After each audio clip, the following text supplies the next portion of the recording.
All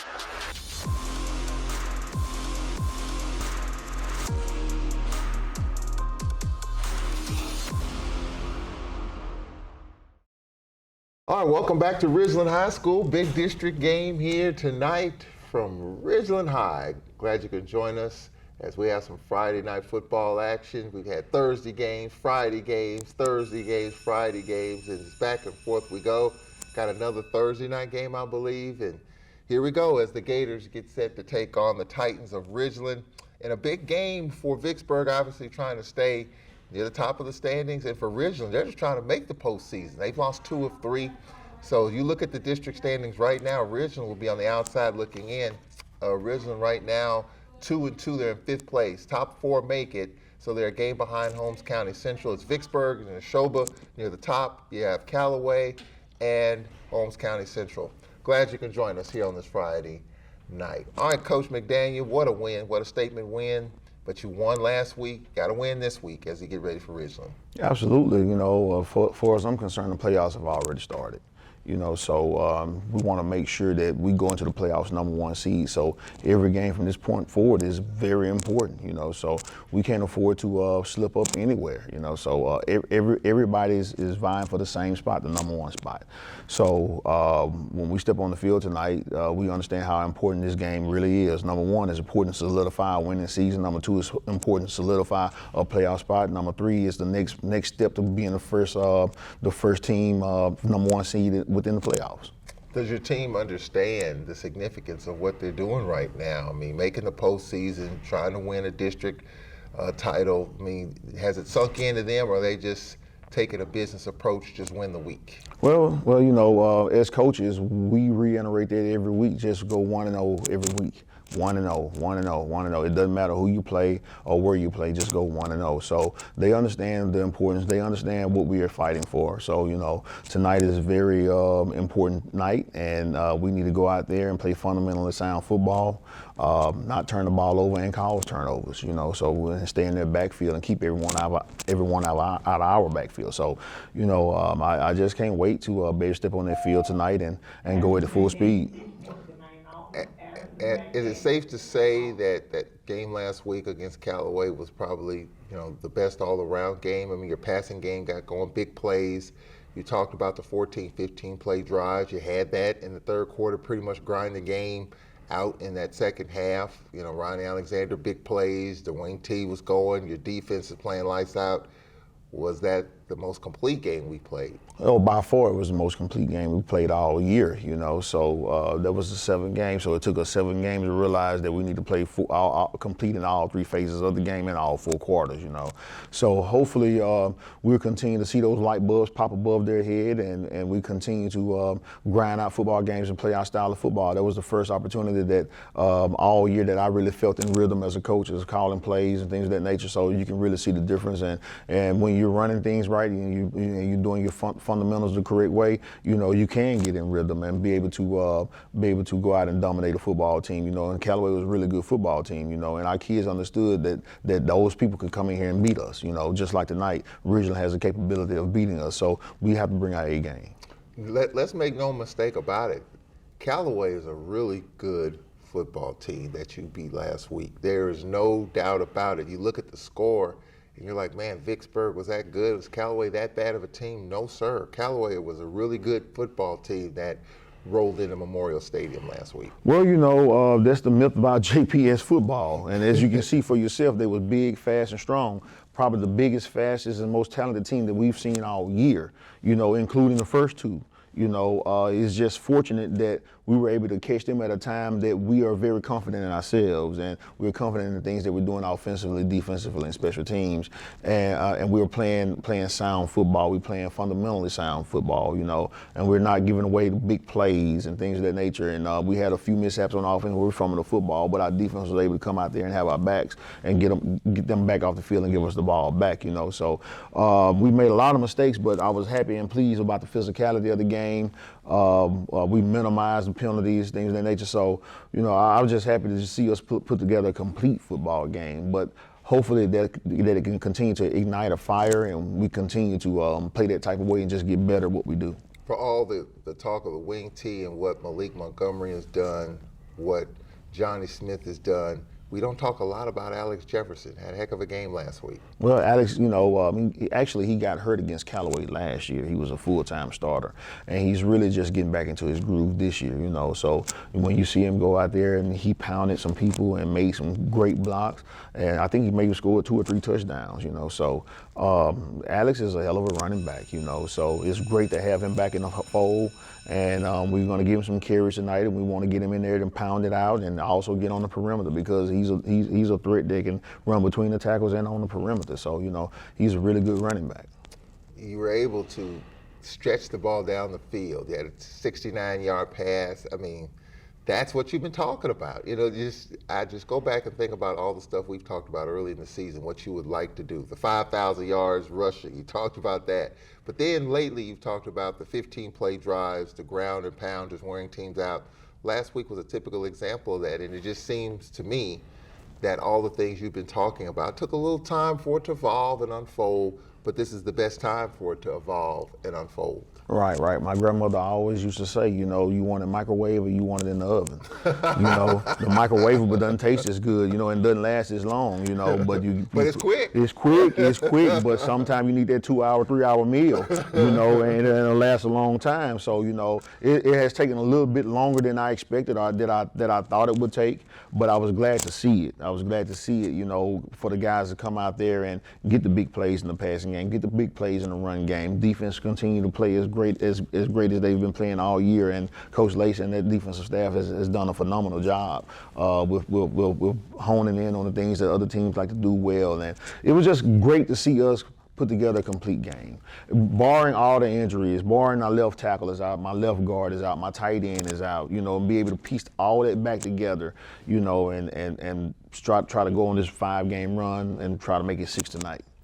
What impresses me, you just talked about your defense and how at times when your offense bogs down, a turnover here, there, your defense has been able to get off the field. It just seems like they just take a bland approach to it, just business-like. It doesn't matter. And what I've heard defensive coordinators say, hey, it doesn't matter, what situations we're up against. I mean, we're backed up, whatever the case may be. We got to get off the field. And it seemed like your defense, led by Coach Chris Lacey and that crew, been able to just forget about what has happened and just get off the field. They've been able to do that. Right. So, when you look at our overall strategic plan, we are built off great, solid defense. When you run the wing T, you might not score a whole bunch of points, but you will take a lot of time off the scoreboard, But when your defense gets in, if you can get them to go 3 and out, and you get a chance to get the ball back and be able to get out there on their field and run 6, 7, 8 minutes off their clock, and if you get a score, then other people are in trouble because you minimize possessions. I think we probably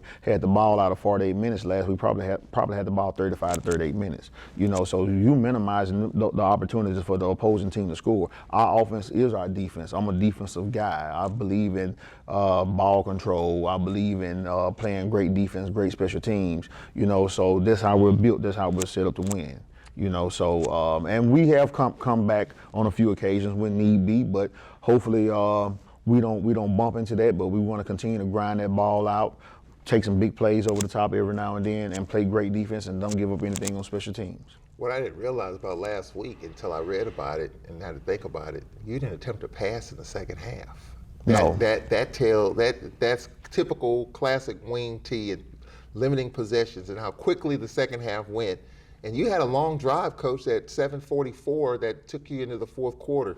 You've been talking about that since you've been here, just to limit the possessions. You may only get a couple of possessions in the second half, maybe 3, the way I look at it. And we've done the math, off the air. We've done the math on this before. Right. Like 3 possessions and a half, if this thing is going right and if everything is clicking on both sides, 3 possessions maybe in a half, and you went 7:44 on a drive in which you kept the ball out of Callaway's hands. Well, one thing this philosophy does, it forces you and your kids to play perfect, and you have to call a perfect game, but it forces them to do the same thing.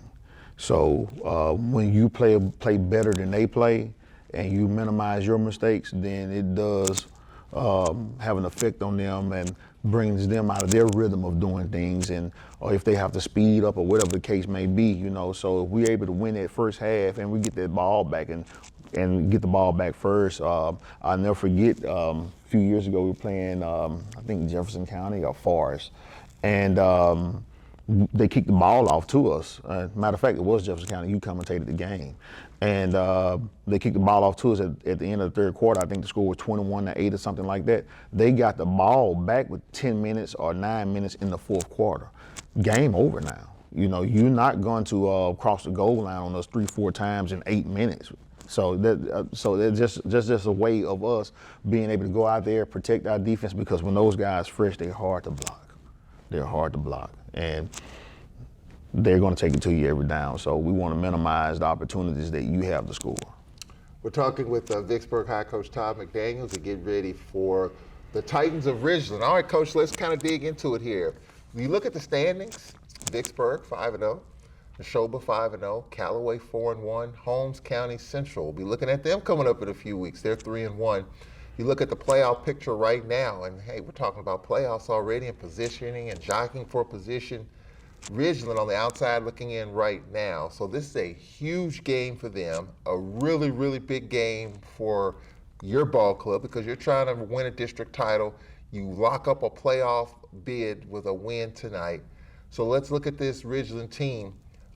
When I think of Ridgeland in years past, I think of one of the best teams in the state, and they were one of the best teams in the state until they've lost 2 of the last 3 games. I think they were number 3 in the state at one point, undefeated. They've dropped 2 of 3. So what concerns you about Ridgeland here? Well, it's not necessarily Ridgeland. It's more of us and our mindset when we get off that bus. We want to make sure that we are focused on the task at hand. Coach Dice is doing a phenomenal job with this program and with his kids, but we want to make sure that Vicksburg High gets off that bus with that killer instinct, that mentality, as though that we're going to come away from this game 1-0 tonight. But Ridgeland has a great passing game, great quarterback, some big receivers. We've been going against big receivers, my God, all year. So, and we have a kid by the name of Aiden Williams. Ridgeland has a kid by the name of Aiden Williams. They can really stretch the field, about 6'3", 6'4", probably the best receiver in the state of Mississippi. Then he has his the other receivers, the slot number 2, and you don't hear me mention kids' names because I don't know him, but I know his name. But I know numbers, number 2 and number 3. Those are some really dynamic receivers also. But they have a running back that can really hit creases. So, once again, our hands are full. We got to go out and make sure that we don't give up the big play. We cause turnovers and offensively keep the ball out of their hands because they can score. They can score a lot of points. When you talk about your defense, up front, we know how dominant with Caleb Bryan and what DeMarcus Johnson, DeMarcus Johnson, all those guys up front. But how would you assess your team's back end, the corners and safeties? You just talked about they have really big receiver, and we're going to probably see that the rest of the way with Holmes County Central, obviously Neshoba.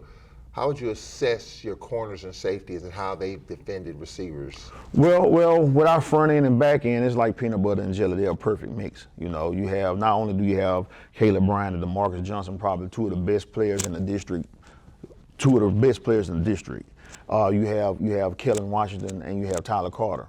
Some great defensive ends that can come off the edge and wreak havoc, and they play very physical because people forget about them. Because you have the 2 great tackles, but you have the perimeter guys can set the edge and rush the passer, and I'm sure we may be tops in the state in sacks. But then when you go to the back end, you have J.D. Kelly, which will play in the Mississippi-Alabama game. Is a 6'3" kid, played defensive back, committed to Alcorn.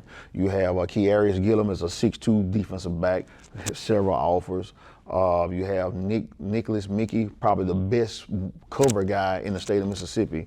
And there was a lot of talk about bringing him to the Mississippi-Alabama game, but the problem was you're going to take 3 from one school.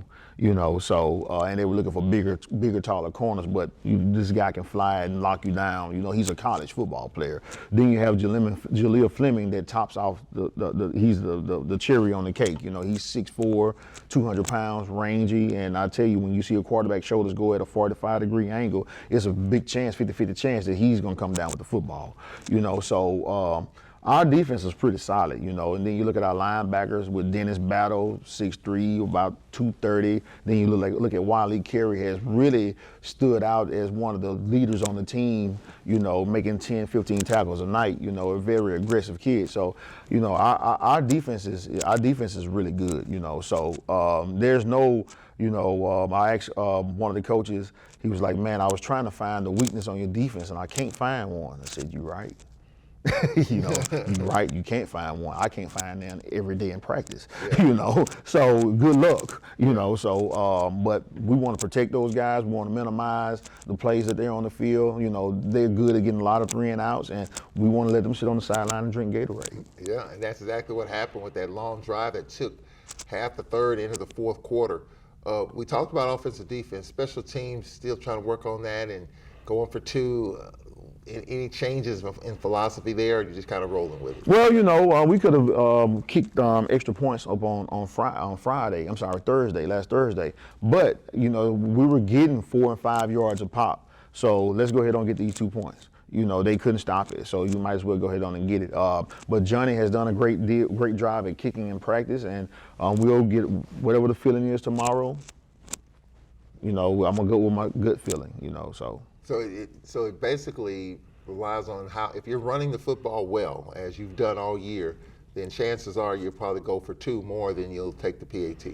Right. I mean, you know, we asked our backs to get 4 yards of carry, 2-point conversion on the 3.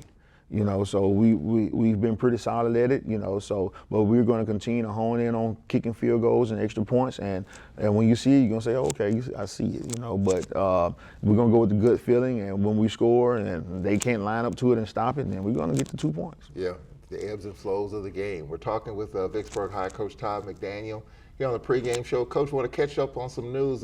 Congratulations to you. You were named defensive line coach of the Mississippi-Alabama All-Star game. It's been a busy couple of weeks, so congratulations I appreciate it. On that. Just it shows you all the hard work, and you talked about the guys that are going to be participating in that game. So I'm sure you've just been all smiles as you get ready for that big All-Star contest. Well, you know, it's kind of like I told the kids. We had our first team meeting on Sunday, and I told the defensive line, I said, look, guys, you know, go and make sure that you take care of home first.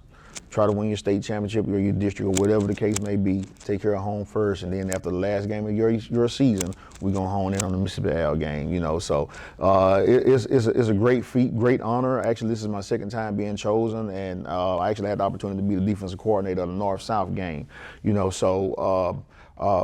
We just going to make sure that, you know, we got bigger fish to fry right now. We're going to win this district, and we want to get to the playoffs, and we want to fight for that state championship, you know. And then after all the dust is settled, and then we'll relax and take a deep breath, and we'll get ready to go take care of Alabama. Yeah, how big of a deal is that? Because I read about it every year, you know, whether it's basketball, whether it's football, but I'm learning that those all-star games, Mississippi, Louisiana, Mississippi, Alabama, whatever the case, those type of things are a big deal in terms of representing your state as a team, but then individually getting those guys the looks as they get ready for the next level. Well, it's huge. It's huge from all aspects. It's huge for the kids that's out there that's playing because we don't just choose the kids that have 4 or 5 stars. We choose kids that's really ready to play in the Mississippi-Alabama game. The best player at that time. Now, he may have 4 or 5 stars, but that might be predicated off what he's going to be 3 years from now. You know, we're looking for kids that's,